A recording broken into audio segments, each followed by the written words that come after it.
Welcome into another episode of Discard for Magic. I'm one of your hosts, Aaron. I'm the other host, James or Jexic, and today we're bringing back Bean. Heyo. And we're doing something a little bit different this time around. We've done some drafting for commons and events and champs where we took turns picking and not allowing other people to have the ones that we picked on our list. However, this time we're going to be going over unconventional play styles, and we're just going to be more listing them. It's not as much of a ranking, but we each have picked 5 unconventional play styles that we want to highlight, and we'll go from there. I was really excited for this one. Did I suggest this one when we were talking about it? But yeah, I really feel good about this because a lot of times, I don't know, maybe this is just a perception from the Discord or things like that, but people can get kind of stuck in the same play style of playing factions the same way every single time. And this game is so rich and deep that you can play a lot of different ways and it'll work or it'll be fun, and maybe it's not gonna work the best, but it's gonna be super fun. And a lot of times it will work. And so I think highlighting these is a really good topic for us to talk about. A lot of times when you get stuck in like playing a faction the exact same way, it can hurt you against certain factions that try and force you to play a different way. So learning these other play styles can really give up more dimension to your game and give you more options when you come across a faction like Storm Goblins or Crimson Order or Fungal Dwarves that make you play a way you're not used to. Yeah, absolutely. And just it makes you harder to play against too if you're constantly doing stuff that's unpredictable or interesting. Like, it makes you a better player. James, you want to start us off, and then I'll go second, and Bean can go third. Oh, I get to go first. Okay, my first one, I've got some nicknames for these. The first idea I have is the Full Throttle Sand Goblins. Nice. And the basic concept is that I think this is the way most people want to play Sand Goblins. But we're told not to because, Mega Gate and all this stuff, like to slow the game down, put as much stuff on the gate so you can detonate it and then do all that. So that's like what you're normally told to do. But when you look at the cards, you think, I gotta go fast, I gotta hit hard, and I gotta get to the enemy summoner. The Sand Goblins can do that. Burn hot, like, Prophet said, don't burn hot very often, don't use mortar very often. You have these things for a reason, and that's to blow people up. Well, just looking at the art, like, it absolutely feels like that, right? Key differences between this and a normal strategy. Normally you get your first thruster and you want to put it on a gate. But here you probably want to put it on Krusk, or maybe even put it on a biter or a rust rider that you can detonate and get the thruster back. Yeah. But if you put it on Krusk, you can thrust him into position that he can then pick guys up for carry and then send them across the board. So you're going to probably be utilizing carry a little bit more than your other strategies, in that you're going to want to use it to send enemies deep into enemy territory, or your guys deep into enemy territory, and just try to get that chip damage on, because it can be really hard to defend against. And if you get like a bug biter rigged up with wrench rats and then either detonate it or use another mortar to get that last point of damage in, you can then shoot that empty space where your guy blew up. Sand Goblins can push a lot of damage to one location pretty well. And like you're saying, in some factions that might be a better way to go than strictly trying Econ if you're up against Crimson Order or some other faction like that. So that's my first recommendation, is to try just playing Sand Goblins fun and fast, and it might work sometimes. Yeah, great pick. I almost chose this one also. I didn't, just because I was like, maybe it's too mainstream, or maybe like people play it too much, but I almost picked it. I was like, it's a lot of people and a lot of the top players play myself included, play very laid back Sand Goblins and don't utilize all the time of like the full throttle abilities. But you can really, especially if you're very aggressive with it, get up there with like Krusk and carry, and you can block gate spots with the ability to build structures and carry stuff up. Like, you can shut things down real fast. And as long as you keep Krusk safe, like, you got lots of ways to really wreak some havoc on the opponent. Yeah, I thought about taking this one too. I think it's really fun. Like, I call it YOLO SG or YOLO Sand Goblins, just because, like, who cares about economy, right? Just toss it to the wind. And to the point I was saying earlier too about, like, it can make it harder to defend, or like a different play style makes it harder to play against. When Sand Goblins first released, a lot of us were doing this, and then a lot of players went to the profit way of like being very, very economic, and they're clearly a powerhouse that way. And then a lot of the new players that came in really leaned again towards that full throttle YOLO Sand Goblins, and I played one in a tournament recently, and I was just like so unprepared for this just full assault of every little possible damage they could throw at me, they threw at me. And at one point, I had 1 health left. There's nowhere on the board I could have gotten to. It's like sand goblins could get me anywhere as long as they had a mortar, which they did. It was so hard to play against. I love this build. I think it's super fun and it's powerful for sure. I've also named all mine, so I got fun little names for each of them. And I'm going to do what I like to call the gated community polar dwarves. This is a very aggressive style play with polar dwarves. One of the first times that I experienced this was when Orange Lazarus punched me in the face when I was playing fungal dwarves, and he went straight up using like glacial shift right away, pushing gates up against my gates, cutting off summoning spots, using frost mages unconventionally just to block areas because they have 4 health, and it's very effective. And you can do a lot of fun things with it. I've used it a couple times since then. But just because the polar dwarves have such high health and can utilize their structures and move everything up very quickly, and they have the ability with like Ice Ram to move stuff out of the way so they can take spots that are not open, it allows them to quickly shut down areas and make it like a gated community for Savara to just dance around and parapet things and do whatever she wants. Yeah, I think that's a great pick. And just showing Polar Dwarves to me is one of the least aggressive factions in their like usual playstyle. They just are like hit back and they want to build everything over there.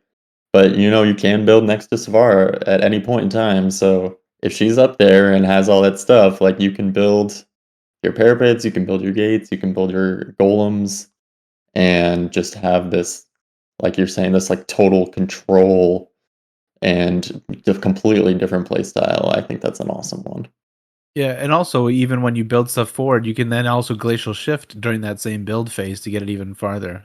Glacial Shift is such a good card for that too. Of just like if you have that in the first hand, sometimes it's fun to just toss it and just throw everything forward if you can. Like toss it, like use it to push everything as far forward as you can go, and then got a lot of room to work with. Yeah, this strategy can be a little card dependent on whether you get some of those early like ice golems and a glacial shift or like an ice ram to make use of that forward movement. But once you have it set up and even your ice golems are all like gates to be summoning off of, you have so many abilities to just summon new units, and you can discard. I know this is crazy for me, but you can discard a little bit extra for magic, and you'll have more units pouring out than they know what to do with, and most of their gates will be blocked. So That's just so much health too for them to deal with. all right, Bean, what you got for us? Over to me. Okay. My first pick is actually the one I was thinking of when I suggested this to us to do for a podcast. And this is what I call the beater on the highway high elves. Mm. I like to play them very aggressively a lot of the time, high elves, which is very much not. I mean, this is our second prophet mention here, who's obviously a really good player, but they can be super, super defensive, and that's what he does with pieces and all of that. But high elves can be really aggressive too if you want, and Valeria can push stuff, all your stuff up. It can push stuff of theirs out of the way, can oblige stuff out of the way, or oblige stuff over and then push it up.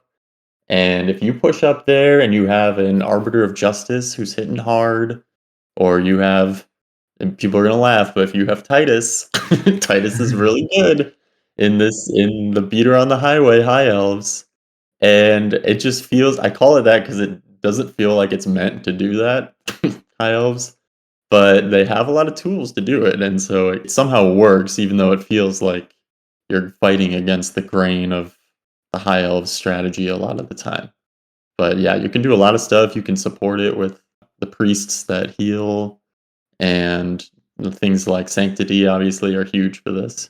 High elves have a lot of versatility with just a way that Valeria can move everything so fast, and like you can play very defensive. You can move up and get in people's faces.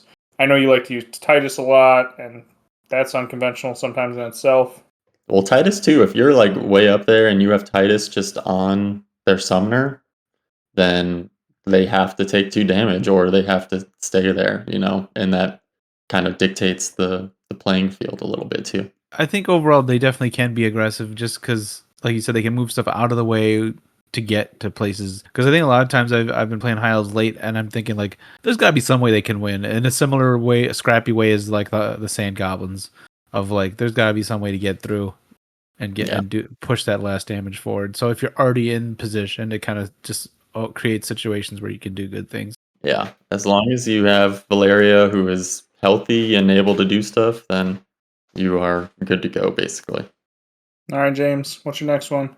All right, my next one I'm calling Gate Control Cave Goblins. The basic idea here is that the game will not end that quickly. You're playing aggressively, which is a Cave Goblins thing, and you're trying to get on their side of the board. The main caveat I'd give here is you mostly want to do this when either you have the gate advantage, like you draw a gate before they do, and or they are not playing a structure faction. Like, I wouldn't even really try this against like the Forged or the Polar Dwarves or maybe the Sand Goblins. Because what you're trying to do here is just lock out their summoning spots. If they have a guy on their gate, rather than trying to kill that unit, you just let it stay there. Especially if it's a weak common, you just let it stay there and then go to the other spots. And then if you get to a situation where they need to move away from that spot to attack you, then you can steal that spot. It's a little tricky to explain, but the basic idea is you reduce the number of attacks they can get by blocking all their summoning spots, get them down to 2 attacks, maybe even 1 attack a turn, and then you just slowly flood the board. And I used similar strategies in first edition, and I called it acting like a python and not a viper. You're not striking at their summoner right away. You're just slowly choking the life out of them by controlling the gates. And you don't even necessarily need to destroy the gates until you like have extra attacks and they have nothing else to attack. You used this against me, what, 2 days ago? 2 days against your Eternal Council, yeah. Yeah, it's definitely tough to deal with where I couldn't summon anything, and so I had to attack with my 1 unit on the board and Edia, and that was not a good recipe for success. I think I was pretty big beatdown. Yeah, and I think the other part of it is like a lot of times people use Sneak to get extra range to try to hit the summoner, right? But what Sneak also does is it allows you to move all of your 0-cost units 1 space. So you can use that just to shift a guy over to either get a Clinger next to something or to just put a Clinger or some other unit next to a gate that it was 1 space away from based on where you summon it. So it doesn't just give you extra reach, it also just gives you flat out more moves in a way. Surround the gates and then slowly... Because, I mean, that game that we played probably went close to the end of the decks, but like at no point in time did you like have any control over what was going on. Yeah, totally. And you didn't even have to attack the gates really to just shut them down, but if you had wanted to, if you had a pylon, right, you immediately are surrounded a gate on 3 sides and you have way more attack too. So you got all that as well. So the first step is to surround the gate, and then if you happen to have the pylon, then you can do it. But like this is kind of less card dependent or draw dependent than you might think, aside from just, like I said, having the gate advantage early. What do you think about that, Aaron? Great strategy. I've used it a fair amount. I like playing Cave Goblins more this way, and I might talk about them a little more later. I don't know if I'll choose that one, but people often rush with Cave Goblins, but then they don't always find the right places to either like put their units or like they not even like almost the right objectives, but like they'll just always try and get like damage on the summoner and not always. Like, sometimes a stronger Cave Goblin turn is only attacking, like, a couple less units and, like, just shutting down gates. Like, it may be attacking those if you have the extra attacks. Clearing out their ability to summon will prevent you from losing more units in future turns. And that's sometimes way more important than, like, clearing out their units or getting damage on their summoner. Because you'll slowly... It's almost like being, like a boa constrictor. You just, like you were saying, just slowly choke them out. And I feel like people talk a lot. I mean, I don't know. I've heard this a couple times where people will say, "I'll just play cave goblins when I don't want to think," or something like that. And it's like you just go for the summoner when you can and that kind of a thing. But there's more choices and nuance to cave goblin. I mean, we're all CG lovers on this pod, so we all know like there's definitely choices to be made and places to go that are better versus ones that aren't, and that kind of thing too. Yeah, I also play cave goblins sometimes when I don't want to think, but I feel like it's more like cave goblins just feel almost like second nature, and I like the decisions are still there, but like I just don't have to think as much about them. I feel like the most like thinking I have to do as cave goblins is should I bring sneaks into the fray? Yeah. And like there's a lot of those decisions of will sneaks die here if I bring him into the fray? Will he be enough bait that Yeah. he doesn't die Yeah. and then Is he save gonna somebody end up at 1 health and then I can bring him back out? Yeah, great pick. Great pick, James. Yeah. My second pick, I'm going to stick with the structure factions. And I'm going to do one that I have affectionately called the Hermit Defense System. And this is the Forged. Ooh. When you just play a very, very defensive Forge, people like to play Forge super aggressively. I like to play Forge aggressively sometimes. It can be a lot of fun. You get in people's face. You shut down those summoning spots like we were just talking about with Cave Goblins. You deal a lot of damage with Forge and Flames. But sometimes playing Forge defensively, even if your opponent is not up in your face, if they are up in your face, then it's all the better. But sometimes playing Forge defensively just as like a fortress, like a defense system for the hermit that is the inventor, is a lot of fun and a very unique way to play. You can use mag cogs a lot with modular to shift things forward that can take the hits. You can use your 10 health gate to be shifted forward on mag cogs and attack with them still, and just use the 10 health gate as like 10 extra health for the mag cog, as long as that faction doesn't have ways to get around it, and most factions don't. So a lot of factions are just going to either have to press up into where you want them to be, or they're going to have to just try and go through that 10 health gate as the mag cog keeps shifting back and forth and shooting them. I love playing the Forge a lot, and sometimes you just have to do this, right? Like if you're walking into a Tundra Orcs with like a Smasher and Grognak right there, you're gonna have a bad time, right? Or if you're walking into a ranged faction that's just chewing you apart as you're walking towards them, like a lot of times that's not gonna be the best move. And so they have the tools to do this a little bit. Like I feel like the same way I feel about the High Elves. They're not really meant for it. But they can do it. They can do it, and like you're saying, a lot of times the opponent has to push up a little bit because you're attacking the 10 health gate. A lot of times you're not triggering your abilities that happen when you attack units, and you're just losing economically because you're not getting any magic. And Forge can do a little bit of something in order to make it so they have to play on your terms rather than the other way around. I think also that one too, a lot of it is like the modular we use on magcogs a lot, and it's obviously really good. But for the defense forged, you putting it on that 10 health gate is really useful and can help open up a lot of stuff and shift the board a lot more than you're normally able to, and that's really important. Yeah, and using like the Titan defensively can work really well too. You get a coolant out there, just like shifting things around, giving you the ability to poke those poke shots, forcing the enemy to come into a sentry cog to attack or stuff like that. You could do a lot of fun defensive things as the Forged, and I really enjoy that almost as much, maybe more so sometimes than I enjoy getting in people's face with the Inventor. Alrighty, is it over to me now? Go for it. All right. This is one that actually I was thinking about when Aaron, you were talking about the aggressive polar dwarves coming up, the gated community polar dwarves. I recently faced that in a live league game against Chibata. He was the aggressive polar dwarves, and I had to be a very hidey hole wayfarers. It's actually one that they have a lot of tools for, and I think they can really use against aggressive factions really well. Things like Fallen Kingdom or Cave Goblins, you have to do this. Or if someone's pressing up on you, like the Forged or things like that. Just kind of using your slip buys to attack and then get out of the way, using Boldo really, really defensively, which he's good at.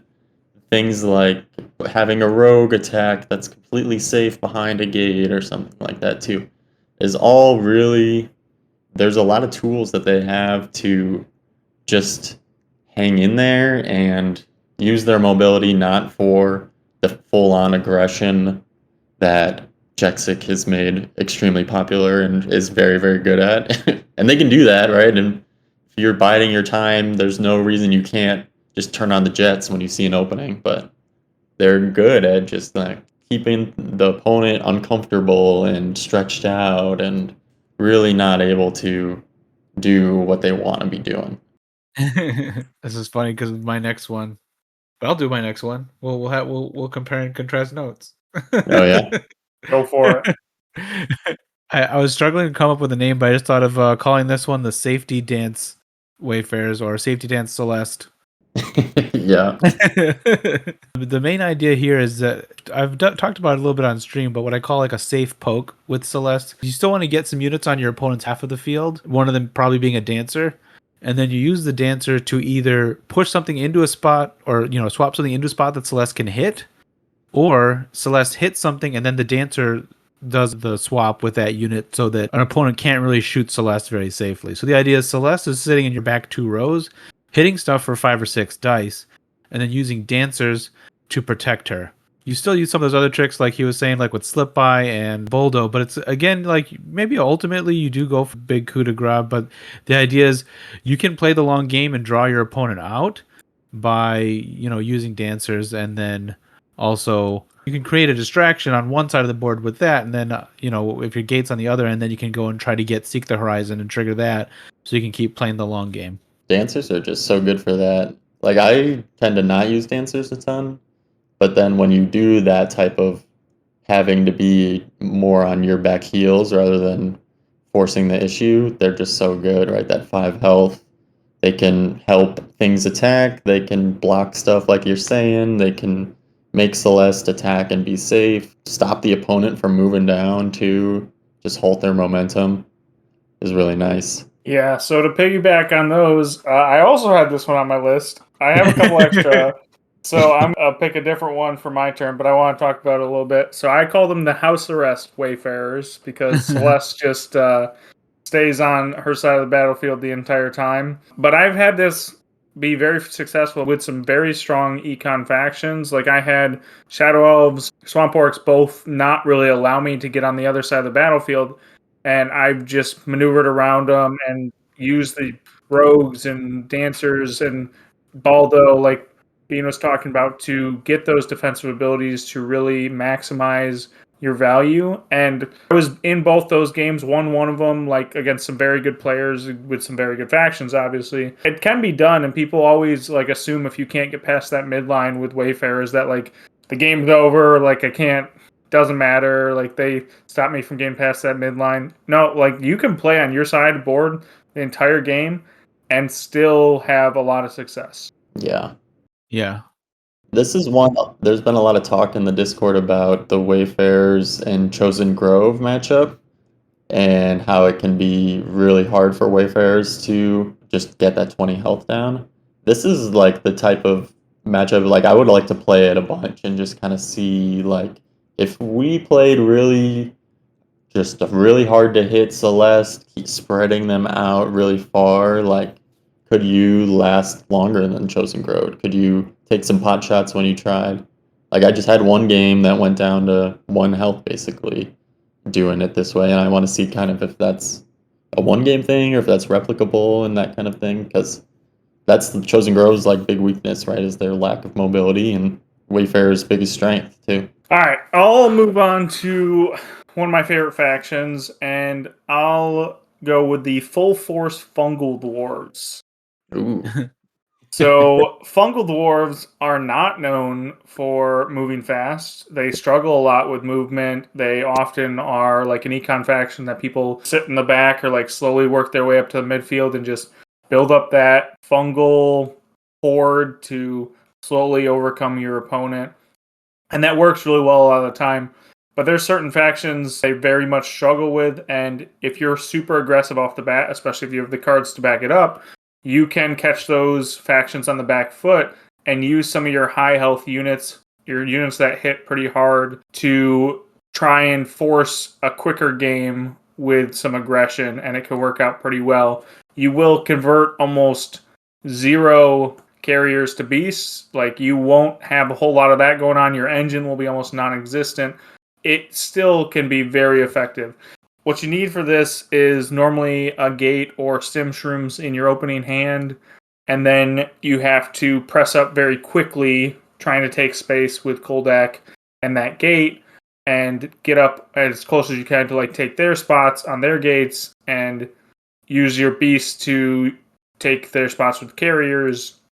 You do this a lot against like Shadow Elves. It's not always effective, but if you have the cards to back it up, they can really struggle with it. And Shadow Elves is one of the hardest matchups for Fungal Dwarves. Fungal Dwarves got a lot of hard matchups nowadays, but Shadow Elves, historically very bad for Fungal Dwarves. And this is one of the best ways I find to pressure them and really make them beat you in a way that they're not used to. Whereas if you sit back, they can use every tool in their disposal and just take their time with it, and you just slowly die a painful death. But using the full force Fungal Dwarves, really pressing up and using those advantages and looking for like a chip damage on their summoner, especially if it's a lower health summoner like Shadow Elves is, you can then look for your demands and try and finish them off, because you don't want this game to go the entire time. Because if you're using this fast-paced Fungal Dwarf, you're losing a lot of value because you're not trying to build your engine, and you're not getting those carriers into beasts, and you're not working towards monstrosity, and you're probably throwing away Thune, and you might be using Maldar just as like Maldar, not getting any of the boost off him at all, but just using him as a big blocker, a big body who's got 3 attack, and that's fine. But using like those stim shrooms and that gate and like release the spores and stuff like that can really make it hard for these other factions to deal with it sometimes. Yeah, with like stim shrooms is a card that so often is just kind of used every once in a while for a little repositioning, but here it's just like this is the extra movement you need, giving you some extra boost as well. It's gonna hurt you, but it's so necessary in order to reach those hard to reach spots and that kind of thing. Allow for that aggression. And you even got the healing event to maintain position, kind of like a mass heal. Mm-hmm. Well, I can provide a little contrapoint to this one. I couldn't think of a really good name for it. I was trying to do like a bow and arrow, bow and shroomo, or something. Bow and mushroom. I'm going with a ranged fungal dwarf deck here. So kind of the exact opposite of what you're talking about, Aaron. This is really focused on Thune, who's just like a beast when he's set up. And then also mages, right? Is that what they're called? Yeah, Mages, Mm-hmm. sage, Yep. Light mage. Yeah. light mage, yeah. 4 inherent attack ranged is really, really good, right? And that 3 health is bigger than what you have with another 4 attack ranged unit in the Wind Archer. So having that, having Thune, and then you can still use the Blight Witch or Shaman, yeah. Shaman, yeah. Shaman. Using those 2 for 3 attack is good, but also more just moving those boosts around, moving them to Thune. And Thune is a guy who we kind of look down on, or a lot of the community looks down on, but he can attack for huge amounts, right? Because not only is he getting boosts from things dying like an undead warrior, but also you just get boosts from being a fungal dwarf, right? And you guys know this from deck building. You can do that with lionesses or do that with other things that really get boosts and have them in fungal dwarves. Here we have it in Thune, just in the base deck, and it's really, really powerful because that does not go away at the end of the turn. If you get it on the other person's turn and they kill something and get a boost that way from being in the Koldak Diamond. So having that ranged fungal dwarves, they really are really a lot of ranged units. We just never use them a lot of the time because we're so focused on the beast and the carriers, and you still want to use them a little bit in this build, but yeah, they have a lot of range and can use that against things that are really not the best ranged units or ranged factions and go against them that way. Some fungal dwarves can do this a fair amount. And I've actually been doing this a lot more because I find that I've been struggling more to get out Monstrosity. So I'll pitch Monstrosity and wait for a later Thune and hope for that to come out at a good time. And that has been working really well. Thune's a great cleanup hitter also, even if you're not playing like entirely range the entire game.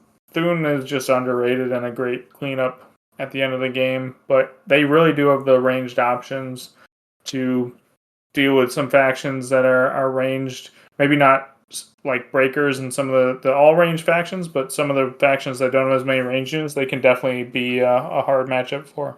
Yeah, and I was just gonna say, like, of all the ones we picked so far, it's probably the one I've played the least. But the times that you do play it, it feels so good to just kind of completely flip the expectations of what the opponent is expecting. I hardly play Fungal Dwarf, so I'm not going to really go one way or another on this one. Sorry, guys. Come on, No James. worries. All right, James, what you got for us? My next idea is one that's kind of come along because of a change that was made recently, and I call it Sniper Elite Vlox. Nice. And the basic idea is just, I mean, you start the game with a sniper, and if you get that hand cannon early, or a moto boot, or both, instead of doing the old thing with the machinist, you can just throw it on the sniper. And if there's certain factions that have a summoner in a spot, you can hit them right away, or that they like to move forward and be involved. Your Grognaks of the world, Sunderved, stuff like that. Celeste, anyone that wants to be in the action and doesn't have a really good escape plan, you can just start hitting them with snipers like every turn. That puts them into the threat range of Dagger just coming in and taking them out. So basically, like, and Moto Boot seems tailor made for snipers in that it allows you to move up to 2 spaces or force up to 2 spaces and then move on one up to one more and still get that ability to shoot through stuff.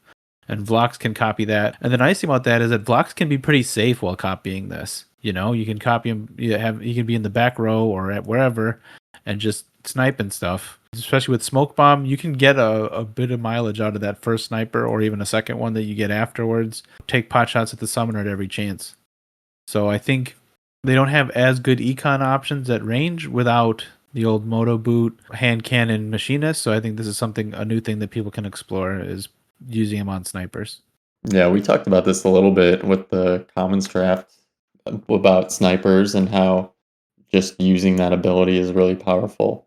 I've loved the change. I don't know if you guys have been playing the cloaks at all yet, but I've really liked the change with the hand cannon not being able to go on the machinist and just opening up this sniper thing, which honestly I've been doing a lot, like most of the time as cloaks player, but I'm kind of a unconventional cloaks player. Right. I Yeah. I don't mean, know. maybe this is more of a conventional strategy now, but I didn't see that much of it before in the past, so that's why I brought it up. I don't think it's conventional yet. I mean, I've seen a couple people use it, but I don't. I also had it on my list. I think it's a fun strategy. Prophet and I used it in the Filth Cloaks matchup when we were in the league playing each other, and we both got a lot of use. He got more use from the snipers than I even did, and he put a Moto Boots on his. I just used snipers a lot in general and didn't put a Moto Boots on mine, but both of us had used snipers a lot more than normal to try and take out those high value targets of getting multiple attacks on one target or taking out a cultist that's in a back line, just poking holes in the filth game plan. And then we both pulled the win out with cloaks, and it worked really well. Cloaks can do a lot of fun things with snipers, and Vlox is a very powerful sniper if you use them that way. And just like you're saying, James, having that defense while also being really aggressive can just like open up the ability to do this more, right? Like you're not going to be taking as many hits or being as exposed as a normal aggressive summoner would be in a lot of factions too. I also like your name better than mine, Sniper Elite. It's a good one. Mine was Aim Down Sights Cloaks, but I think yours is better. I think yours is better. Nice. Was that the next one you wanted to do? No, I'll do a different one. I think I still have enough that I can do a different one. We'll pick this one before you guys talk about it. I'm going to pick, I call it Polka Dope, like a rope-a-dope, but Polka Dope with the Skyspear Avians. So Skyspear Avians, a lot of people like to fly in and just overrun your opponent and use divers and all sorts of fun things, wreak havoc and use that extra movement, and that can work really well, and it does work against a lot of factions. But I like a lot of times to just sit back a little and just poke with a steward, force them to come up and attack that high health target, or try and beat me at a range game, which is hard to do against the Skyscravians if you're using them really well. And it makes some factions, it's almost like impossible for them to deal with it. Playing Fallen Kingdom against this is so difficult.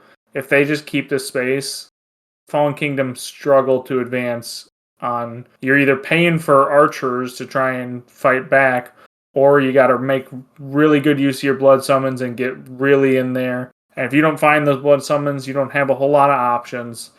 So you can also use like Gathering Song and stuff to pull people back after poking with them. So Skyscravians just have a lot of tools to get a high attack value in there. 3 with like a Sage and Worthy dice, and do a lot of damage to a target and then not have a whole lot of rebuttal.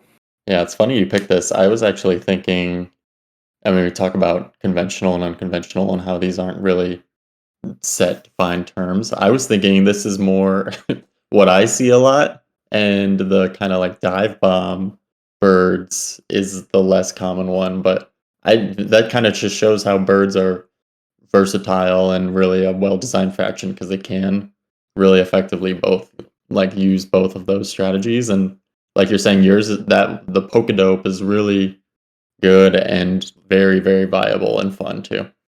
Yeah, I see this occasionally. I think I see a little bit more of the dive in, but it is definitely an unconventional one that I do see on occasion. I feel like it fits you a lot too. If you're diving in, you got to discard heavily. You got to look for certain combos, and that's not Yeah, the and who air. wants to do that? Who wants to discard cards for Magic? That would be ridiculous.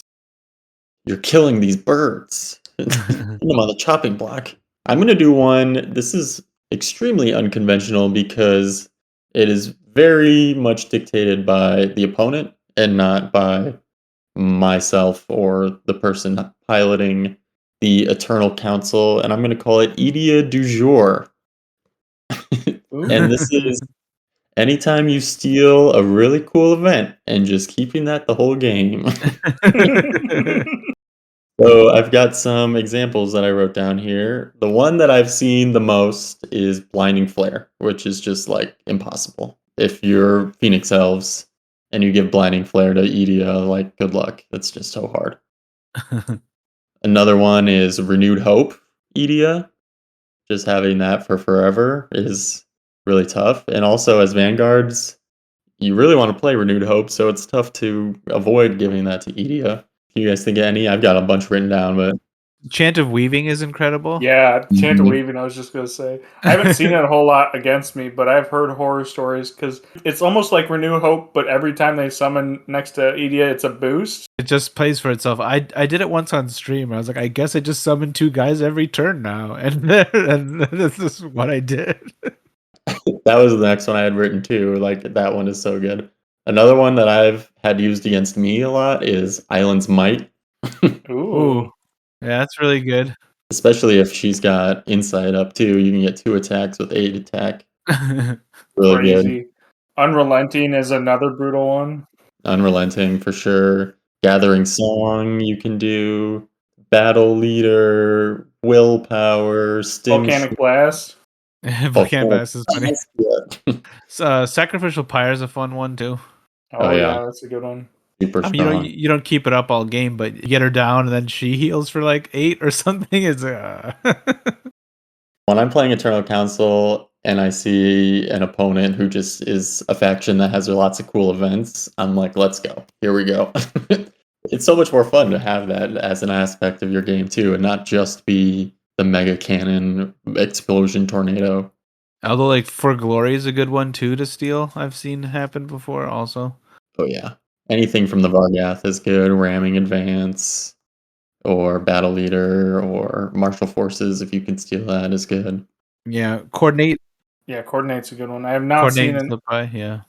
I have not seen an Edia. Oh, Slip would be good too. Not seeing Edia get Ramming Advance, but that sounds terrifying. Just all downhill. Oh, I was in the back row, just whoosh. Yeah, that would be crazy. They're like one because that's also too like one of her only ways to get mobility is these stealing these events. And so having a slip by, having a coordinator, ramming advance, like any of those. Yeah, that's a crazy one. Getting to the dregs here. Oh, I remember my last one. So I'm calling this one Forge Master Balzar. Oh. The basic idea a lot of times is like it's gone back and forth. I think about which champion people seem to play the most, but Devur is usually number one, and Volcor offers a similar kind of strategy. And there's the Forge, but I think if you can like put the Hellforge behind your gate, and you're playing a game against like a faction that it's very dangerous for you to step outside, like say the Fallen Kingdom or something like that, that can just combo out and blow up Balzar, it can be pretty advantageous to just throw out Berserker after guard, all with a Hellforged Axe repeatedly, and they can one shot warriors or carriers pretty easily, and you can kind of win an econ game if you can get like 4 or 5 weapons out that way. That's the basic idea. It could be a game where Volcanic Blast is just dangerous to use, or you're not getting the boost engine going, or something like that, where you're going to try to slowly grind out a game by just having harder hitting commons than your opponent. Tossing out those pizzas from the pizza oven. Yeah, that's definitely like you need those threats from other avenues other than Balzar's range. And especially against like when you're the one on the defensive end too, is Forge can be so good in that.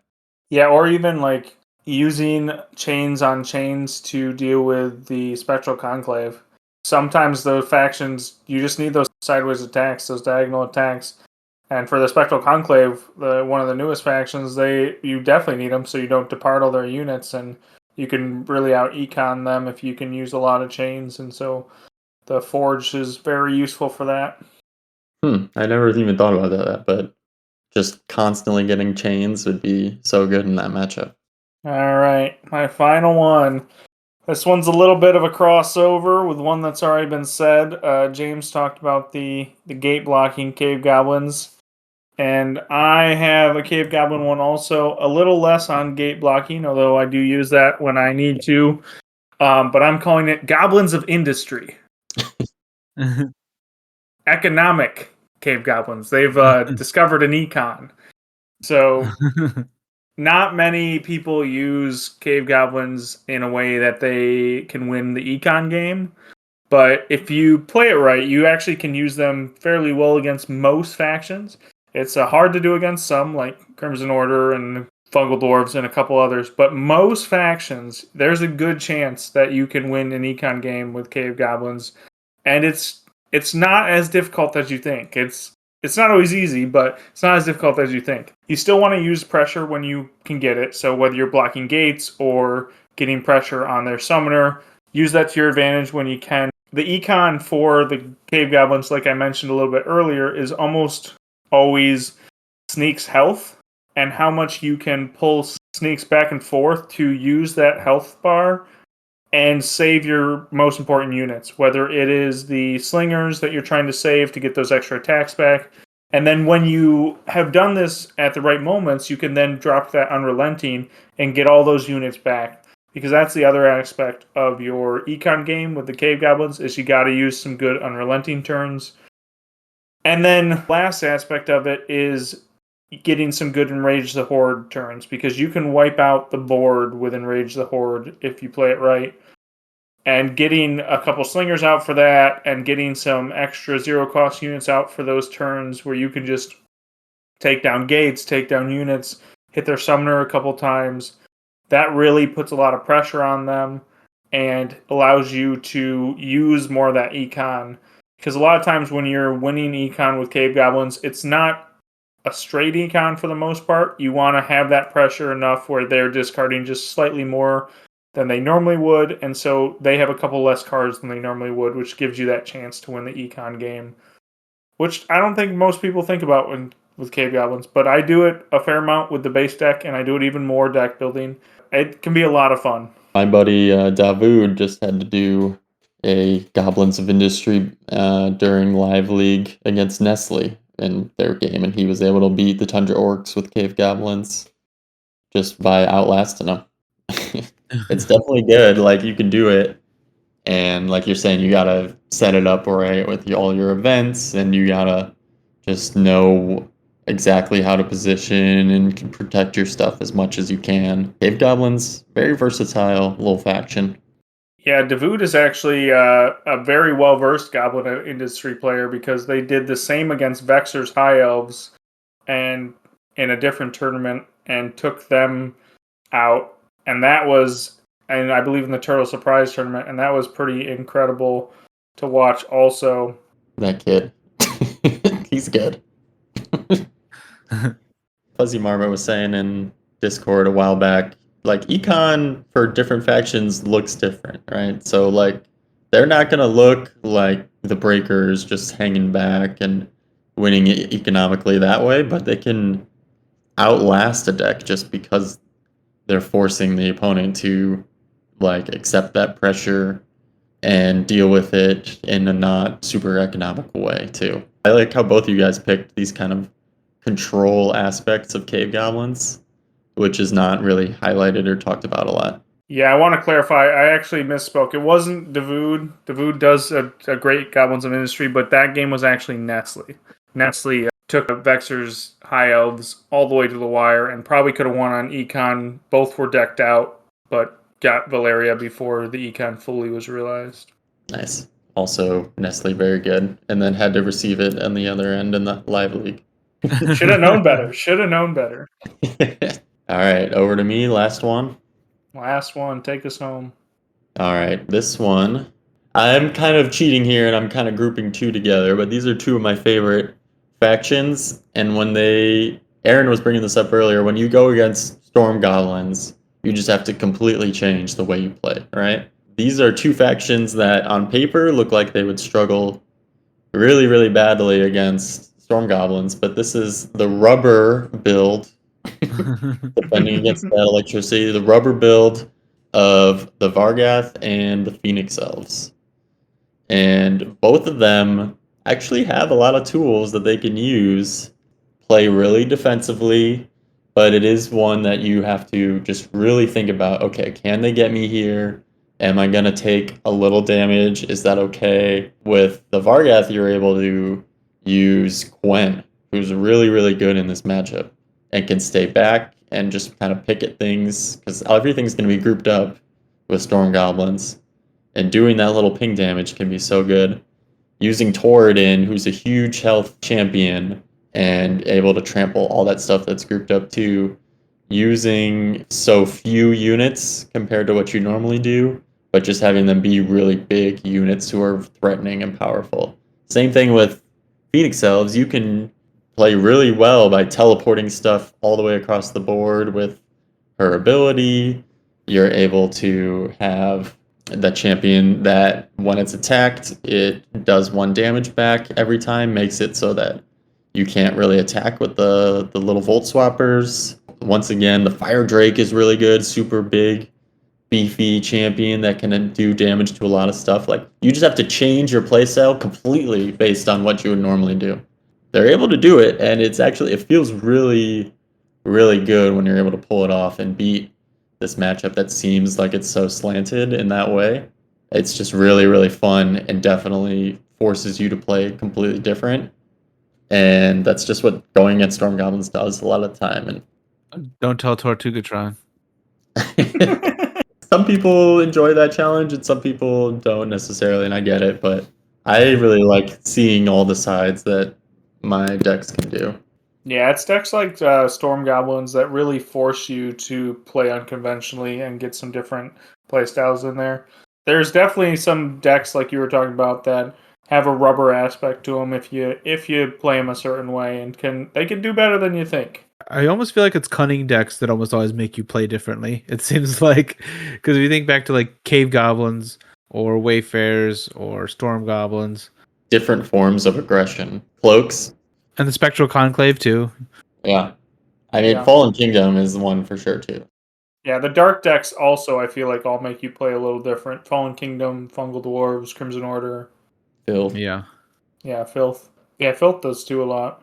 Let us know, guys, if we missed any unconventional play styles that you enjoy playing, or if you think some of our unconventional playstyles aren't that unconventional, or we should have picked different ones. Any last comments, guys? Maybe vote for Bean. He hasn't won yet. Don't give me a pity vote. Yeah, Bean doesn't want your votes. You heard it here first. He said he doesn't want them. Maybe vote for somebody else. Who knows? We'll list all of our unconventional playstyles afterwards, and we'll get a poll out shortly after to see which one of our lists you like the best. Whose unconventional playstyles you think you fit the most with. This was fun, guys. Yeah, thanks again, Bean. This has been another episode of Discard for Magic, and we'll see you guys in a couple weeks.